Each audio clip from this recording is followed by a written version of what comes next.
So guys, एक बार हम लोग टॉप 3 में आ गए ना, ఒక్కసారి టాప్ 3 లోకి వస్తాం కదా, कैसे आएंगे टॉप 3 में? ఎలా వస్తాం టాప్ 3 లోకి? अभी हम लोग लॉन्च कर रहे हैं K21 K सीरीज व्हीकल्स। మనం ఇప్పుడు లాంచ్ చేస్తున్నాం K సిరీస్ వెహికల్స్। गाड़ियां रेडी हैं, వెహికల్స్ రెడీ ఉన్నాయి, बट होमोलोकेशन जो उसका लाइसेंसिंग है, रजिस्ट्रेशन है, वो सब चल रहा है। లైసెన్స్ రిజిస్ట్రేషన్ పేపర్ వర్క్ क्योंकि वो जो बैठे हैं ना आरटीओ, जो एआरआई में या लाइसेंसिंग में जो बैठे ना, उधर हमारे कॉम्प्लिकेटर के लोग, बड़े बड़े लोगों के लोग बैठे हैं, वो हमको अलाउ नहीं करेंगे।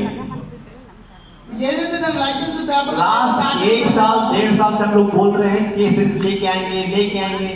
मैं चाहता हूं मैं आज ही लेके आऊं। द प्रॉब्लम इज हमको अभी तक वो लाइसेंस गाड़ी नहीं है हमारा, और उनको भी मालूम है एक बार ये गाड़ी आ गई ना सबका वाट लगा देंगे। ఒక్కసారి వెహికల్ అని వచ్చిందా మొత్తం అందరినీ ఎక్కడికి వచ్చి నాకు తెలిసి ఎప్పుడు తీసుకురావాలో వెహికల్ రెడీ ఉంది, కానీ పేపర్స్ ఎప్పుడు తీసుకురావాలని వెయిటింగ్